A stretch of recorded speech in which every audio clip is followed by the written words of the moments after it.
Hi there, my name is Steve Gearhart, and as always, this is the Unagi Observer. Thank you so much for stopping by and watching the video. We're going to do an anime review today. Yes, we're going to do an anime review of a Submarine anime. It's called Submarine 707R. Yep, that's the little DVD that I rented from Beyond Video. If you're wondering what Beyond Video is, it is an actual video store. Yes, they still exist. The link will be down below if you want to check that out.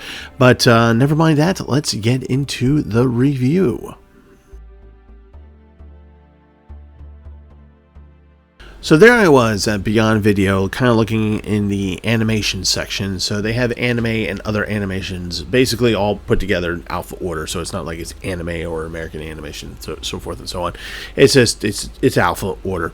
So I was kind of looking through it, and I was just like, well, you know, what do I want? I want something different. I want something that is not something readily accessible. You know, maybe it's on Crunchyroll, maybe it's on some streaming channel somewhere on Roku. Or I can get it here and see what I can find, something different, something that I don't normally watch. And as I'm kind of going through the spines of the various DVDs, this one very plain title comes out, leaps out at me. It's called Submarine 707R, and I was like, well, don't know anything based on that title, so let's pull it out. Pulled out, looked at the cover art, and the cover art appeared to be, to me, 80s animation. I was wrong. It's not 80s. It's actually 90s, I think. And I kind of looked at it for a moment, read the back of it, and I'm like, okay, this is your just, stereotypical submarine story. So, yeah, let's give it a go. Let's see what happens. Turns out this particular version is a OVA. It's a 2-episode OVA, about 90 minutes or so, and between the two of them.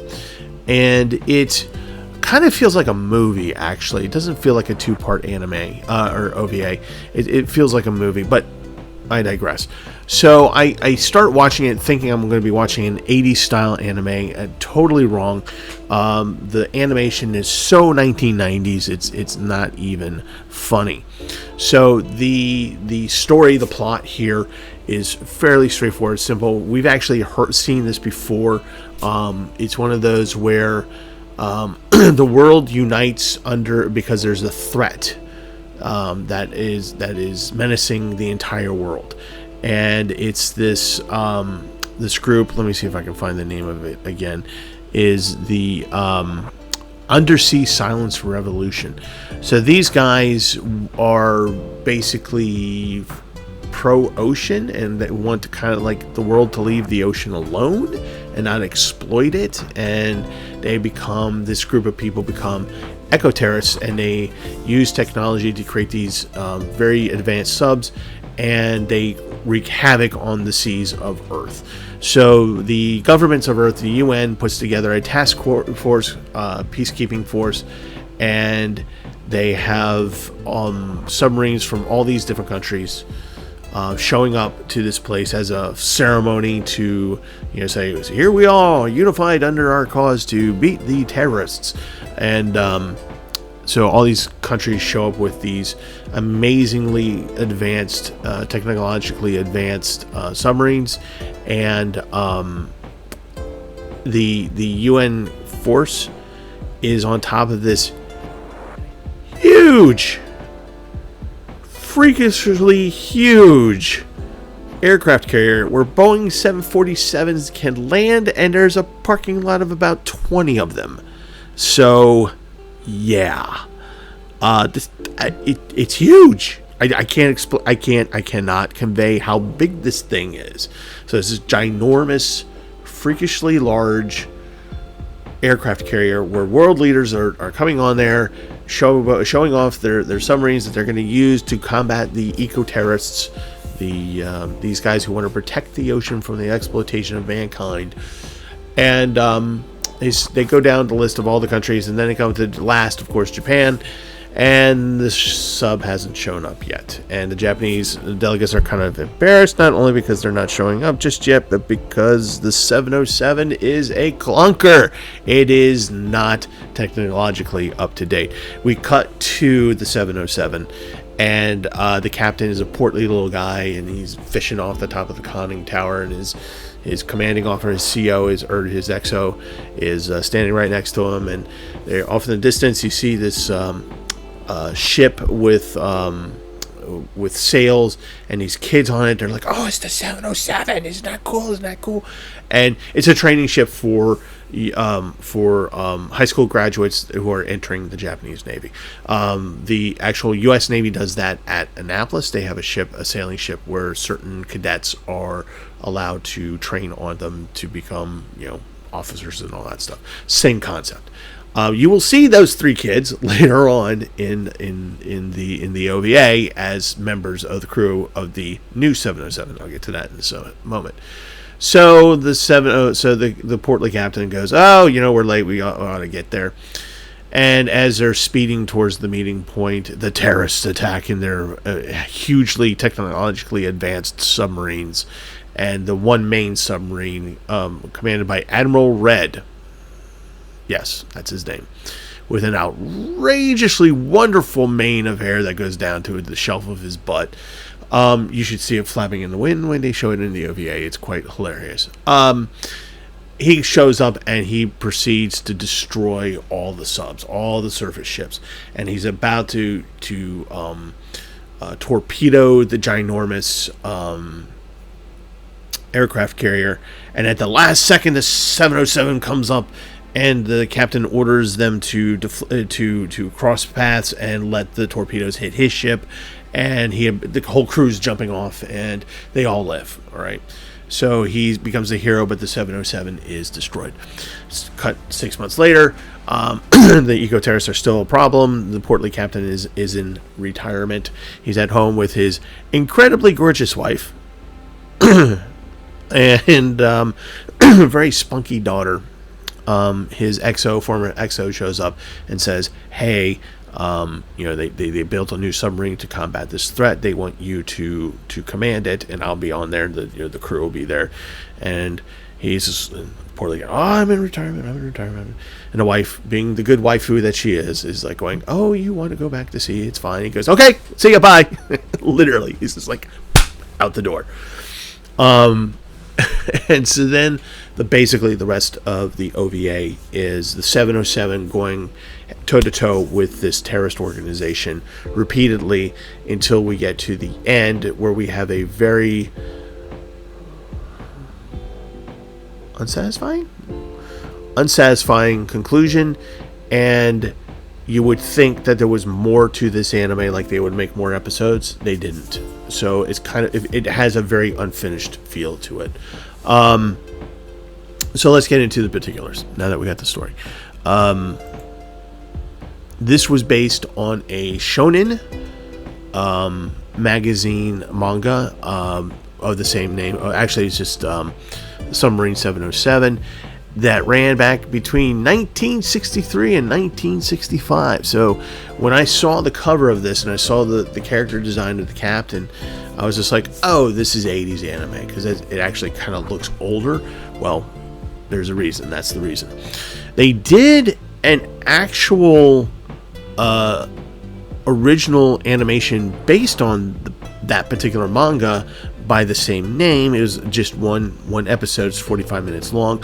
No, I have not seen that one yet. I've seen the next one, which is Submarine 707R. I think they put the R in there just to differentiate from the original 45-minute series. So I'm not sure that the first one actually is a lead up to 707R. I have to find it and figure that out, because it is interesting enough to me to try to decide if this is a thing or not. So actually I'm wrong on the dates of the animations. So the first one, the original video animation of Submarine 707 Deep Sea Fleet, that was actually 1997. The one I watched, this one, is actually 2003. So wow, okay. So there you go. The animation is, again, 2000s, not 1990s, and very much that. One of the interesting things, though, is that it's an anime that uses CGI. This is 2003, so the CGI is not as advanced as it is today. But with what they had at the time, they did a really good job with it, and they used it with the submarine combat scenes, and those were interesting and exciting, and kind of fun to watch. And I'm surprised that people who make AMVs don't use clips from this, because it's really kind of cool. And like I said, they do a really good job with the CGI animation, probably because they're not trying to animate CGI people, they're CGI things. So that might make the difference there. But like I said, it's actually, those scenes are actually quite good. Now, the whole idea behind the Submarine anime is not just to show the combat scenes, but it's basically captain versus captain, right? So you have Admiral Red versus our portly Captain Hero, and it becomes more about the two of them trying to outwit each other than it is technology trying to beat technology. So the 707, the new 707, is more technologically advanced. It's built to be able to take on the terrorist submarines, but it's still at a disadvantage, severe disadvantage, as these other submarines are huge, have far more firepower, have far more terms in terms of ammunition. Actually, by the end of the OVA, it gets to the point where the bad guys have like one torpedo left, and the 707's got nothing. And how they end it is kind of fun. You're going to have to suspend your disbelief a little bit, but it's kind of interesting. It's kind of fun. And they end it in such a way that you feel like there should have been another OVA or a short series, something. There should have been another thing that should have come to this, because it's actually... it concludes the battle, but it doesn't conclude the story, the plot. The eco-terrorists are still out there. Submarine 707 is still out there, and you feel like there should be more, but nothing else has been made of this. Probably because this probably was not very popular in 2003. It might have made some impact in 1997. It had a short run in Weekly Shonen Sunday back in the 60s. So maybe this is for a really niche audience, people who are into military anime. That's kind of what this is, because it actually talks a lot about that military stuff in anime. So should you watch this? Well, if you need something, if you're in between huge anime projects, like you've just finished a long form 50 episode anime, and you just need a palate cleanser, something fun, something interesting to watch, but you don't need to expend brain power on it, and you don't need to feel like, I have to be a completist and watch the whole thing. I mean, you can get to a point and just stop and just walk away from it. It's fine. If that's what you're looking for, then yeah, give this a go. Give it a try. See if you can find it in somewhere on the streaming services. I'm not sure that this is on Crunchyroll. Honestly, I didn't look. Yeah, it's a good filler anime. It's a good anime to just kind of, like I said, I wanted to see something completely different. So if you've been watching Isekai and you're like, please, not another Isekai, I just want something different to enjoy, give it a try. Give Submarine 707 a try. 707R a try. I am interested enough in this anime to try and find the other animated, or the previous one, which was done in 1997, and that is, according to the internets, Submarine 707 Deep Sea Fleet. If anyone has actually seen that, please let me know where you found it, if you found it on streaming services, because I am curious to see if maybe this is actually one big story, right? Like this one led into 707R, maybe? Who knows? Anyway, so as far as filler anime goes, give it a go. It's only 2 episodes, 90 minutes of your life, if that. And but if you're looking for masterpiece theater anime, not so much. Is this good stuff for making AMVs? I think so. But the character designs are very much 2000, so just be prepared for that. So there you go. Submarine 707R, good for filler. Otherwise, if you never see it, that's okay. Not the worst thing ever, not the best thing ever. Alright, so that's it for this week. Submarine 707R, a great filler anime, not masterpiece theater anime. But if you do watch it, I don't feel like you're going to be wasting your time. So there is that. What will I be doing for next week? I honestly don't know. I could do another anime review, most likely. Could be a cyberpunk anime review, maybe, perhaps. Maybe I'll talk about, do reviews on the swag that I got. I said I was going to do reviews on that. There's some interesting stuff in that swag bag. Who knows? It could be anything. I could actually play, maybe, perhaps, a tune on my diddly bow that I made. I will not do that to you. Don't worry. That won't be a thing. Anyway, so who knows? We'll see what happens next week. But that means that you're going to have to come back and stay tuned and figure it out with me. So next week will be something.